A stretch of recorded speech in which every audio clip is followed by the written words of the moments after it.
मैं doctor Anjali Dubey Gideon history channel में आपका स्वागत करती हूँ। हमारा जो आज का विषय है वह उग्रवादी नेताओं पर आधारित है, जिन्हें हम लाल, बाल और पाल के नाम से जानते हैं। तो सबसे पहले हम बात करेंगे बाल गंगाधर तिलक की, जिनको हम बाल कहते हैं। बाल से अभिप्राय है बाल गंगाधर तिलक। सन 1856 से 1920 इनका समय रहा। इनका जन्म 23 जुलाई 1856 में महाराष्ट्र के कोंकण प्रदेश में रत्नागिरी में हुआ था। 1879 में उन्होंने कानून की डिग्री प्राप्त कर ली थी। उन्होंने शिक्षा और समाज के क्षेत्र में भी अनेक प्रशंसनीय कार्य किए। उन्होंने पूना न्यू इंग्लिश स्कूल स्थापित किया और डेक्सन एजुकेशन सोसाइटी और फर्ग्यूसन कॉलेज की स्थापना और प्रगति में भी उन्होंने अपना बड़ा योगदान दिया था।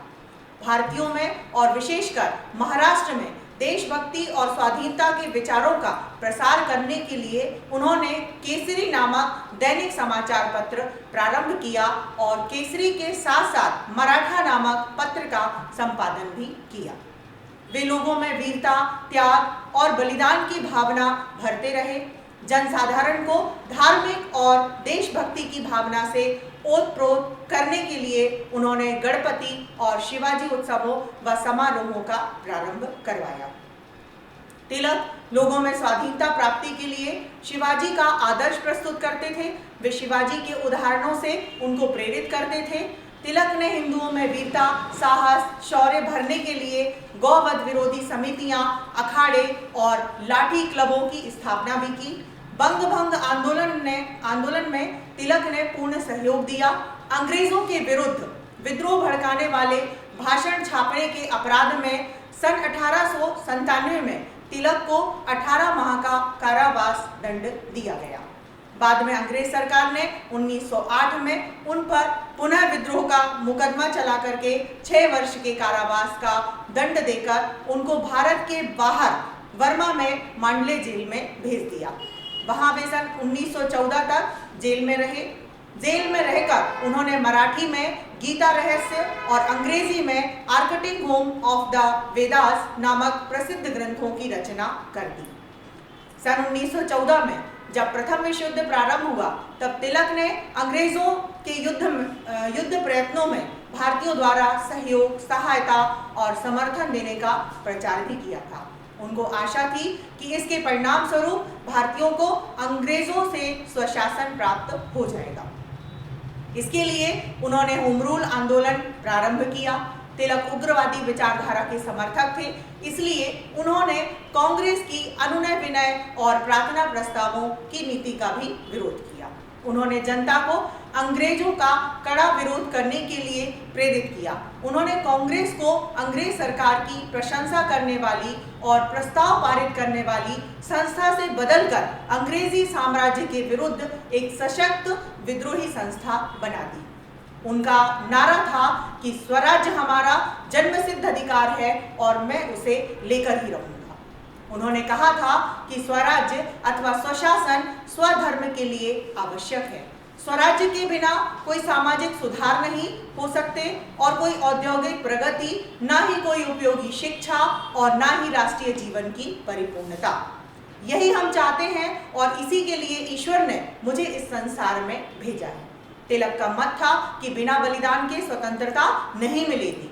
वे नहीं चाहते थे कि भारत को स्वतंत्रता प्राप्त करने के लिए बल का प्रयोग करना पड़े, परंतु यदि शांति और अहिंसक साधनों व उपायों से भारत को स्वतंत्रता प्राप्त नहीं हो सकती, तो फिर बल का उपयोग करना वह उचित मानते थे।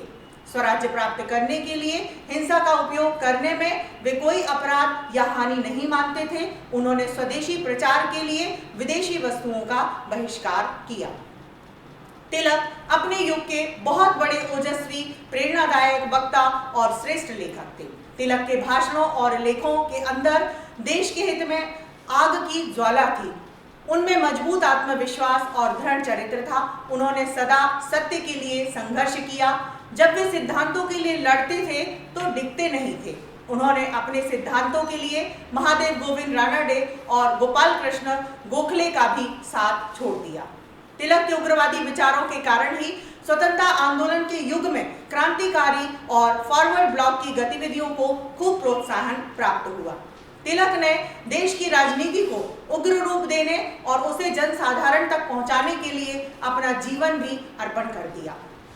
भारत की देशभक्ति तिलक के जीवन का एक तरह से श्वास था।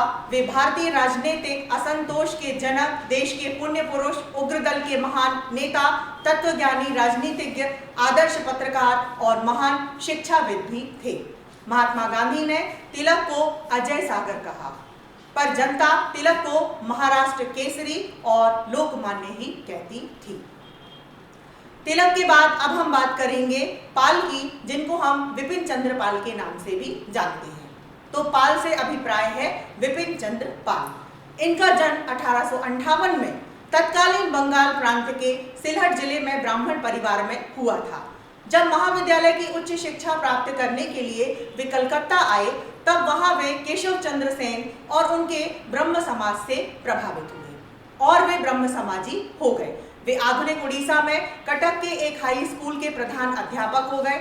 उन्होंने अपने जिले में एक हाई स्कूल भी स्थापित किया, पर वे असफल रहे। इसके बाद दक्षिण में बंगलोर में राय बहादुर अरकाट नारायण स्वामी मुदालियार द्वारा स्थापित स्कूल के प्रधान अध्यापक हो गए। यहाँ 2 वर्ष कार्य करने के बाद वे कलकत्ता में सिटी लाइब्रेरी में लाइब्रेरियन नियुक्त हुए। यहाँ उन्होंने अनेक ग्रंथों और विषयों का अध्ययन करके अपने ज्ञान की खूब वृद्धि कर ली थी। इस समय राष्ट्रीयता का तीव्र आंदोलन और ब्रिटिश सरकार की कटु आलोचना का युग था। विपिन चंद्र पाल इस आंदोलन में सक्रिय हो गए और कांग्रेस के तृतीय अधिवेशन में सन 1887 में इन्होंने अपने भाषण में आर्म्स एक्ट की कटु आलोचना करी। सन 1900 में वे ऑक्सफोर्ड के थियोलॉजिकल कॉलेज में विभिन्न धर्मों के सिद्धांतों के तुलनात्मक अध्ययन के लिए इंग्लैंड भी गए। वहां से वे फ्रांस, अमेरिका आदि देशों में गए।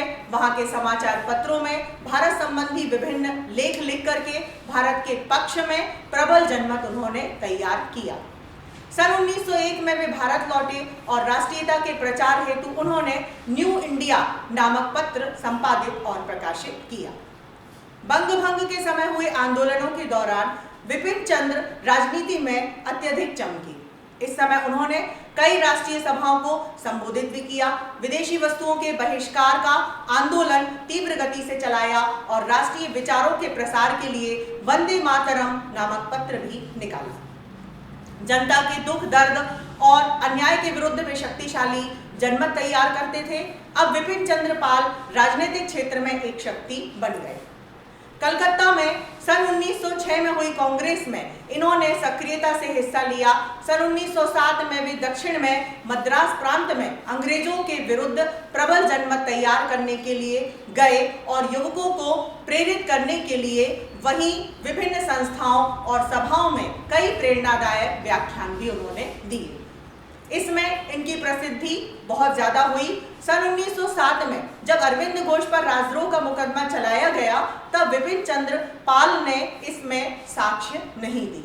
इससे रुष्ट होकर के अंग्रेज सरकार ने इनको जेल भेज दिया। रिहा होने पर इन्होंने पुनः अंग्रेजों के विरुद्ध आंदोलन चलाया। यह क्रांतिकारियों और आतंकवादियों का युग था।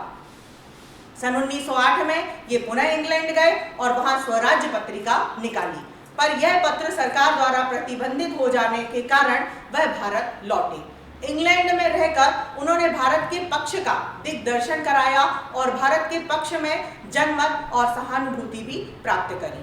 स्वदेश लौटते ही वे बंदी बना लिए गए, पर रिहा होने पर वे बंगाल पहुंचे और वहां हिंदू रिव्यू नामक एक पत्र प्रारंभ किया। वे कांग्रेस में उग्र विचारधारी थे और तिलक और लाला लाजपत राय के समान इस मत को मानते थे कि अंग्रेजों के सामने गिड़गिड़ाने की नीति छोड़कर आजादी के लिए कठोर संघर्ष करना होगा। स्वाधीनता बलिदान से ही प्राप्त होगी। इस उग्र विचारधारा का उन्होंने अपने पत्रों और व्याख्यानों में भी अत्यधिक प्रचार किया। उनका कहना था कि देश में एक नारा सुधार, रिफॉर्म नहीं अपितु पुनर्गठन रिफॉर्म है।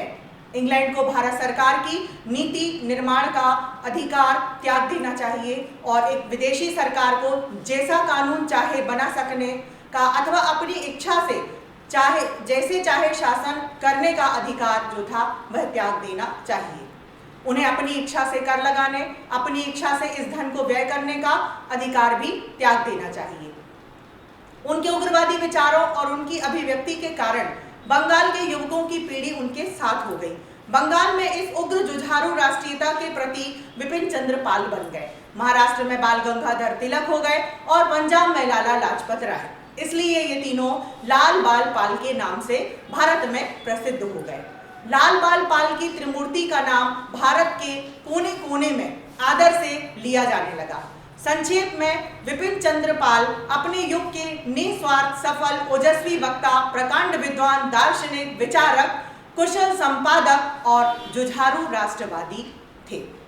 तो मैं आशा करती हूँ कि आज के इस वीडियो के माध्यम से आपको लाल बाल पाल जो उग्रवादी नेता के रूप में जाने जाते हैं, इनके बारे में आपको बहुत अच्छे से जानकारी प्राप्त हो गई होगी। धन्यवाद। आज का वीडियो जिन संदर्भ ग्रंथों पर आधारित है वे आपकी स्क्रीन पर हैं। आप उन्हें देख सकते हैं और इनका अध्ययन कर सकते हैं। यदि आपको ये वीडियो अच्छा लगा और भविष्य में आप भारतीय एवं विश्व इतिहास को क्रमबद्ध रूप से जानना चाहते हैं तो आप इस चैनल को लाइक करें और सब्सक्राइब का बटन दबाएं। आपके सुझाव सदैव आमंत्रित रहेंगे। साथियों, इस चैनल का उद्देश्य किसी भी रूप में व्यवसाय बिल्कुल भी नहीं है। इस चैनल के द्वारा संपूर्ण इतिहास का ज्ञान पूर्णतः निःशुल्क प्रस्तुत किया जाएगा। धन्यवाद।